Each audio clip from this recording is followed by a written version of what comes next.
दोस्तों, आज की इस वीडियो में हम आपको एक शहजादे का वाक्य सुनाने वाले हैं। जब एक शहजादे ने अपने बाप को कत्ल कर दिया, उसके बाद शहजादे के साथ जो हुआ उसे देखकर आपकी रूह कांप जाएंगी और आप हैरान रह जाएंगे कि कोई बेटा अपने बाप के साथ ऐसा कैसे कर सकता है। पूरा वाक्य जानने के लिए इस वीडियो को आखिर तक जरूर देखिएगा और वीडियो को लाइक करने के साथ ही चैनल को सब्सक्राइब भी जरूर कर दें। तो चलिए देखते हैं यह वीडियो। कई साल पहले किसी मुल्क पर एक बादशाह का हुकूमत था जिसका नाम इब्राहिम था।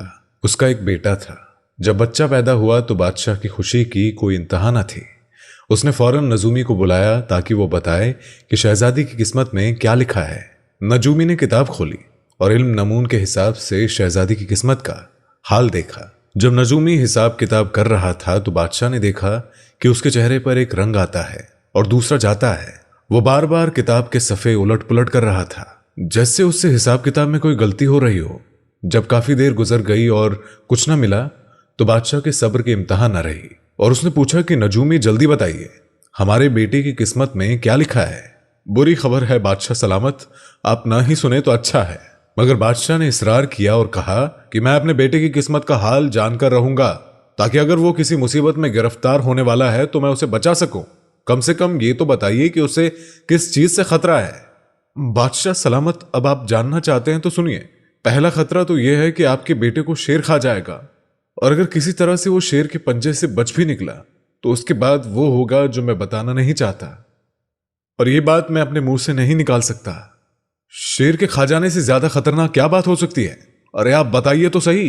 बादशाह ने जरा सख्त लहजे में हुक्म दिया। नजूमी खामोश रहा। नजूमी पर बड़ी मुश्किल से थोड़ा सा असर हुआ और कुछ देर बाद गला साफ करते हुए बोला, बादशाह सलामत, मुझे डर लगता है। बादशाह ने कहा, डर किस बात का नजूमी? नजूमी बोला कि अगर मैंने सब कुछ बता दिया और जो सितारे कहते हैं तो मुझे डर है कि मेरी जान की खैर नहीं। नहीं नहीं, हरगिज नहीं। मैं कसम खाकर कहता हूं कि तुम जो भी कहोगे मैं सब्र से सुनूंगा, बल्कि तुम्हारा बाल भी बांका नहीं होने दूंगा। बादशाह सलामत ने जवाब दिया। बादशाह की बात सुनकर उसने इत्मीनान की सांस ली। उसने कहा कि अगर शहजादा शेर का निवाला बनने से बच गया तो वह आपको जान से मार डालेगा। बादशाह ने बात सुनकर चुप से सांस ली और कुछ देर तक नजूमी को ऐसे ही देखता रहा, जैसे उसे कुछ सुझाव भी ना दिया हो। पर दोनों हाथ आसमान की तरफ उठाकर दुआ मांगी। दुआ के बाद नजूमी से बोला कि जो कुछ भी हो मैं अपनी और अपने बेटे की जान बचाने की कोशिश करूंगा, लेकिन सितारे गलत भी तो हो सकते हैं। नजूमी ने बादशाह को तसल्ली देते हुए कहा, बिल्कुल गलत कह सकते हैं। नजूमी ने बादशाह को खुश करने के लिए कह दिया, वरना उसे यकीन था कि सितारे गलत नहीं कहते। बादशाह इब्राहिम ने उसी वक्त अपनी बदनसीबी के साथ लड़ने का फैसला कर लिया। उसने महल में कई मील दूर पहाड़ की चोटी पर एक अलग थलग जगह तलाश की जहां हैवान और इंसान किसी का गुजर ना हो। उसने जमीन के अंदर एक तहखाना बनवाया जिसमें उसका बेटा रह सके और उस तहखाने का एक ही दरवाजा था, जिस दरवाजे को दरख्तों और झाड़ियों से अच्छी तरह से ढक दिया गया था। जब तक खाना मुकम्मल हो गया तो मासूम शहजादे को उसमें उतार दिया गया। शहजादे के साथ उसकी आया भी उसके साथ थी। दोनों उस तहखाने में रहने लगे। दिन और साल गुजर गए। बादशाह महीने में एक बार अपने दरबारियों के हमरा उस तहखाने में आता। दरवाजे से नीचे कमरे में सीढ़ी लगा दी जाती। शहजादा और उसकी आया दोनों उसी के जरिए बाहर आते। बादशाह बेटे को गोद में लेकर प्यार करता और कुछ देर उसके साथ खेलता रहता। उसके बाद आया को हुक्म दिया जाता कि वो बच्चे को लेकर नीचे चली जाए। इसके बाद वो घोड़े पर सवार होता और गमजदा दिल के साथ महल में वापस आ जाता। इसी तरह वक्त गुजरता गया और इब्राहिम का बेटा 7 बरस का हो गया। एक रोज इत्तेफाक से शिकारियों की टोली एक शेर का शिकार करते हुए वहां जा पहुंची और शेर कहीं छुप जाना चाहता था। शेर दौड़ता हुआ उस तहखाने के पास पहुंचा जहां झाड़ियों से दरवाजा बना हुआ था और जो ही शेर का भारी भरकम जिस्म गार के दहाने पर घास और झाड़ियों पर पड़ा तो वो तहखाने के अंदर जा गिरा। शेर घबराया हुआ था और उसे भूख भी लगी हुई थी। उसकी नजर शहजादे पर पड़ी तो उसने उस पर हमला कर दिया। शहजादा बेहोश होकर गिर पड़ा। आया को अंदाजा हो चुका था कि भूखे शेर ने उसकी टिका बोटी करके रख दी होगी। शहजादा इसी तरह बेहोश पड़ा था और इस अरसे में शिकारी शेर का तलाश करते हुए तहखाने के पास जा पहुंचे। उन्हें यहां आकर पता चला कि शेर की दहाड़ने की आवाज जमीन के अंदर से आ रही है। उन्होंने झांक कर देखा तो तहखाने में शेर मौजूद था। उन्होंने शेर पर पत्थरों की बारिश कर दी और यहां तक कि उसे जान से मार डाला। फिर उन्होंने रस्सी बनाई और बड़ी होशियारी से तहखाने में उतर गए। तहखाने की बनावट और सजावट देखकर शिकारी बहुत हैरान हुए। वहां पर कई कमरे थे और हर कमरे में कीमती कालीन और ऊपर फानुस लटक रहे थे। कमरों को इतने कीमती साजो सामान से सजाया गया था कि पहली नजर में पता चल जाता कि ये किसी शहजादे का घर होगा। शिकारी हर जगह की तलाशी ले रहे थे और जो कुछ भी उठा सकते थे सामान ले जाने के लिए बांध रहे थे। अचानक उनको एहसास हुआ कि औरत तो मर चुकी है, मगर बच्चा अभी भी सांस ले रहा है और वो बेहोश है, और सामान के साथ वो बच्चे को भी उठाकर ले गए। इस तरह 7 बरस का शहजादा शिकारियों के यहाँ पहाड़ियों में रहने लगा। उसने यहाँ शिकारियों से जानवरों का शिकार करने में महारत हासिल की। उन शिकारियों में अच्छे बुरे की तमीज न थी, बल्कि वो बाज औकात काफिलों पर हमला करके उनको लूट लेते और माल मवेशी लेकर जाते। इन सब कामों में बादशाह इब्राहिम का बेटा उनके साथ होता और शिकारियों के साथ रहकर वो भी उन जैसा लापरवाह और जिस्मानी तौर पर मजबूत हो चुका था। वो नहीं जानता था कि वो कौन है और उसके माँ बाप कौन है। वो तो शिकारियों में शिकारी था और लुटेरों में लुटेरा था। एक रोज शाम के वक्त शहजादे और उसके दूसरे साथियों ने एक काफिले पर हमला कर दिया और इत्तेफाक से ये हथियारों से खूब लदा हुआ था। काफिले वालों ने डाकुओं का डटकर मुकाबला किया। खून रेस जंग हुई और शहजादा जख्म खाकर बेहोश हो गया। अगली सुबह जब उसे होश आया तो उसने देखा कि काफिले का कहीं नामो निशान तक नहीं था और उसके साथी भी कहीं नजर नहीं आते थे। वो मारे गए थे या फिर कहीं गए थे, ये अंदाजा लगाना भी मुश्किल था। शहजादा हिम्मत करके उठा। उसके जख्मों से खून रिस रहा था और पूरा जिस्म भी दर्द हो रहा था। उसने इधर उधर देखा तो दूर दूर तक कोई नजर नहीं आया। आखिर हिम्मत करके वो रास्ते पर चलने लगा जहां से एक दिन पहले वो और उसके साथी आए थे। उसका ख्याल था कि शायद इस तरह से वो अपने साथियों से जा मिले। अभी वो ज्यादा दूर नहीं गया था कि एक शख्स मिला जो किसी खजाने की खोज में लगा था। ये खोजी भी बड़े अजीबोगरीब किस्म के लोग होते हैं, पगले और दीवाने से, लेकिन इनमें खास बात होती है कि ये छुपे हुए खजानों की तलाश में जंगल जंगल सहरा सहरा छानते रहते हैं और बाज़ औक़ात दूसरे लोग इनको मुलाजिम रख लेते हैं। और इन लोगों की किस्मत बड़ी खतरनाक होती है। खजाने को निकालने के लिए इन्हें जमीन को दूर तक खोदना होता है और एक खोदते खोदते पाताल तक पहुंच जाते हैं। और इनमें से बाज लोगों को दोबारा दुनिया में आना नसीब नहीं होता है और बाज़ औक़ात अपनी अक्ल खो बैठते हैं। खजाने की खोजी ने इब्राहिम के बेटे को रोककर पूछा, कहां से आए हो? जमीन के अंदर से, शहजादे ने जवाब दिया और फिर सारी दास्तान सुना डाली। फिर तो तुम बड़े काम के हो, खोजी ने खुश होकर कहा। आओ मेरे साथ और अब हम मिलकर खजाने की खोज लगाएंगे। शहजादा उसके साथ उस गार में रहने लगा और गार में वो कई दिन तक रहे, खाते पीते गपशप लगाते और फिर सो जाते। आखिर शहजादे की सेहत ठीक हो गई। अब वो पहले जैसा ताकतवर हो चुका था। एक दिन दोनों खजाने की खोज में पहाड़ों की तरफ गधे पर सवार थे। खोजी उन रास्तों से वाकिफ था। आखिर वो पहाड़ की चोटी पर पहुंच गए। एक खास जगह पर पहुंचकर खोजी ने जेब से कुछ निकाला और फिर गौर से देखकर इर्द गिर्द निगाहें दौड़ाई। हर तरफ घूमकर देखा और फिर उसे तसल्ली हो गई कि वो सही जगह पर पहुंचे हैं। खोजी और शहजादे दोनों ने मिलकर जमीन को खोदना शुरू कर दिया और अचानक उनको एक पत्थर से टक्कर लगी और ये पत्थर बहुत ही बड़ी चट्टान की मानिंद था। दोनों ने खूब जोर लगाकर पत्थर को एक तरफ किया तो नीचे कुआं नजर आया, एक मजबूत सा रास्ता। शहजादे की कमर में कसकर और उसके हाथ में रस्सी थमा दी और कहा, तुम नीचे पहुंच जाओ तो आवाज देना, मैं टोकरी लटका दूंगा। मेरा ख्याल है कि कुएं में इतना सोना है कि हमने अगर 10 टोकरी भी खींची तो सारी उम्र किसी भी चीज की जरूरत नहीं पड़ेगी। खोजी के कहने के मुताबिक शहजादा कुएं में उतर गया।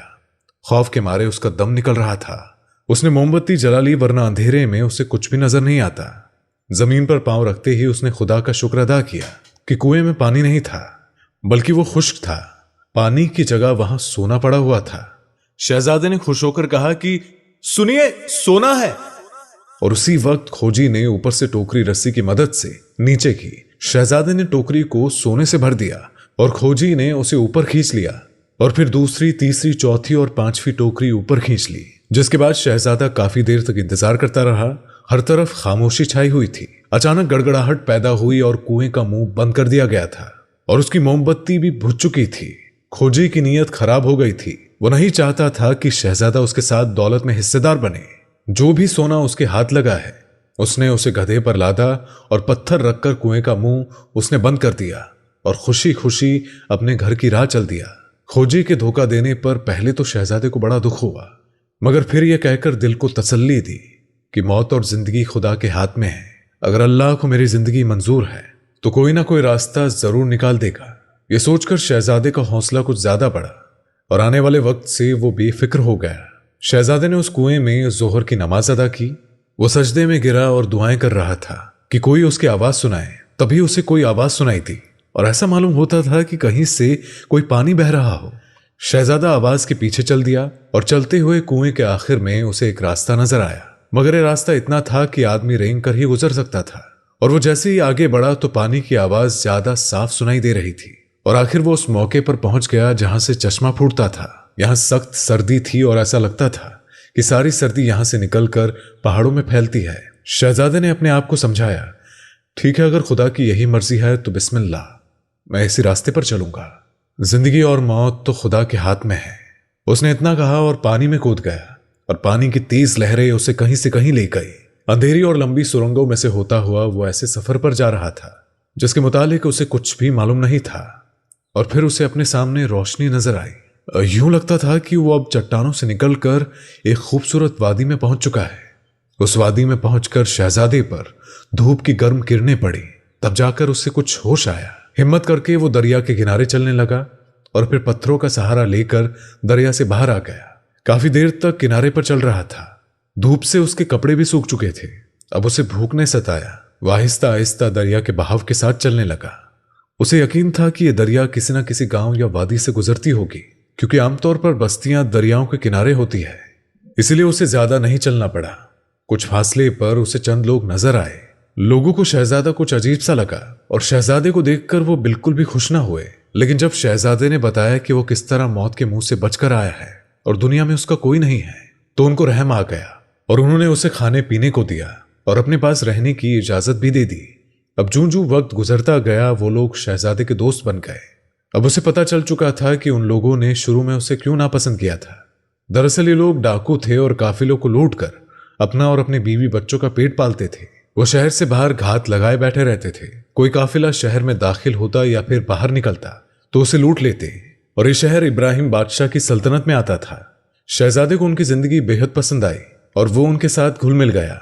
उसने सोचा कि मेरी किस्मत में यही लिखा है तो मैं इनके साथ ही रहूंगा। शहजादे ने अपने आप को समझाया और उन लोगों में शामिल हो गया। कई महीने गुजर गए। शहर के लोगों ने बादशाह से दरख्वास्त की कि हमें इन कसाकों की लूट खसोट से बचाया जाए। लुटेरों के हाथों इनकी जान हर वक्त खतरे में रहती है और शायद ही कोई काफिला हो जो बगैर लूटे अपने शहर में दाखिल हो। सौदागरों ने कारोबार करना छोड़ दिया है। बाजार खाली पड़े हैं और खाने की चीजों की कीमत बढ़ चुकी है। गरीबों की हालत बदतर हो रही है। बादशाह इब्राहिम को जब एक खबर मिली तो उसने डाकुओं से निपटने का फैसला किया और एक फौजी दस्ता लेकर रवाना हो गया। तकरीबन 1 मील का फासला तय करने के बाद फौज डाकुओं के सर पर जा पहुंची और उन्होंने उन पर हमला कर दिया। दोनों तरफ के लोग बहादुरी से लड़े। डाकू तादाद में कम थे तो फौज का पलड़ा भारी रहा। शाम होने तक डाकुओं के बहुत सारे साथी मारे गए या उन्हें कैदी बना लिया गया। शहजादे को इस जंग में बड़ा लुत्फ आ रहा था और वो बड़ी बेजिगरी से लड़ रहा था। जब उसने देखा कि उसके साथी मर रहे हैं तो वो दूर से शाही फौज पर तीर बरसाने लगा। वो फौजी चौंक गए और शहजादे का तीर बादशाह को जाकर लग चुका था और शहजादा वापस आ गया और बड़ी मुश्किल से घोड़े से उतरा और हकीमों को बुलाया गया, मगर सीने का जख्म इंतहाई गहरा था कि बादशाह की जिंदगी की कोई उम्मीद ना थी। इसी हालत में कई दिन गुजर गए। आखिरकार हकीमों ने बताया कि बादशाह का वक्त आ चुका है और उसे कोई बचा नहीं सकेगा। उसी मौके पर बादशाह ने नजूमी को बुलाया और कहा कि कई बरस बीत चुके हैं। तुमने बताया था कि अगर मेरा बेटा शेर का लुकमा ना बना तो वो मुझे मार डालेगा। जी बिल्कुल, नजूमी ने जवाब दिया। और तुम्हें यह भी याद होगा कि जब हमने उस तहखाने की तलाशी ली थी जिसमें हमने शहजादे को रखा था तो वहां शेर की लाश के सिवा कुछ नहीं मिला था। तो फिर मेरे बेटे को किसने बचा लिया? और ये नौजवान वही होना चाहिए, क्योंकि मेरी मौत उसी के हाथों लिखी है। मगर मैं इस वक्त एक डाकू के तीर से मर रहा हूं। तो नजूमी, क्या यह मुमकिन है? हुजूर, अगर आपका बेटा जिंदा है तो डाकू के इस गिरोह में शामिल है। बादशाह ने जब ये सुना तो हुक्म दिया कि कैदियों को उसके सामने लाया जाए। जब वो बादशाह के सामने हाजिर हुए तो बादशाह ने पूछा, क्या तुम में से मैं किसी के तीर से जख्मी हुआ हूं? एक डाकू आगे बढ़ा और एक नौजवान की तरफ इशारा करते हुए कहा, कहने लगा कि यह बादशाह अब इस नौजवान के तीर से जख्मी हुए हैं। यह नौजवान चंद महीने पहले हमारे ग्रुप में शामिल हुआ था और हम में से कोई भी इसके बारे में नहीं जानता है कि यह कौन है और कहां से आया है। इब्राहिम ने नौजवान से पूछा कि तुम्हारा नाम क्या है और तुम कहाँ के रहने वाले हो। यह सुनकर नौजवान बोला कि मुझे इब्ने इब्राहिम यानी कि इब्राहिम का बेटा कहते हैं, यही मेरा नाम है और इसके सिवा मैं कुछ नहीं जानता। मुझे नहीं मालूम कि मेरा बाप कौन था, बस इतना याद है कि जब मैं बच्चा था तो एक तहखाने में रहता था, मेरे साथ मेरी आया थी। फिर एक रोज एक शेर आया और उसने हम दोनों पर हमला कर दिया। मेरी आया मर गई और मैं जख्मी हो गया। शहजादे ने बादशाह को बताया कि किस तरह शिकारियों ने उसकी परवरिश की और वो जख्मी हुआ तो किस तरह खजाने की खोजी ने उसकी देखभाल की और उसे धोखा देकर सारा सोना लेकर वहां से रफू चक्कर हो गया और फिर वो किस तरह कुएं से निकलने में कामयाब हो गया। उसके बाद वो डाकुओं के गिरोह में शामिल होकर काफिलों को लूटने लगा। सारी कहानी सुनाकर शहजादे ने बादशाह से दरख्वास्त की कि बादशाह सलामत मेरे साथियों को आजाद कर दिया जाए। आप मेरे तीर से जख्मी हुए हैं, इसमें इनका कोई कसूर नहीं था।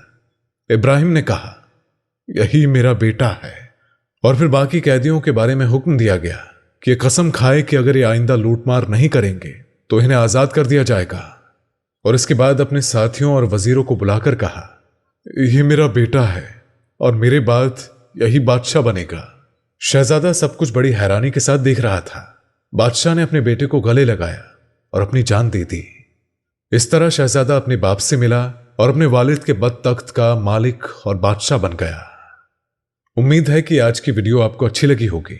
अगर वीडियो अच्छी लगी हो तो इसे लाइक करके हमारे चैनल को सब्सक्राइब कर दे और साथ ही बेल आइकॉन को क्लिक कर दे ताकि हमारी नई आने वाली वीडियोस का आपको पता चलता रहे। हमने पूरी कोशिश की कि जितना इल्म हम आप तक पहुंचा सके हम पहुंचा दें।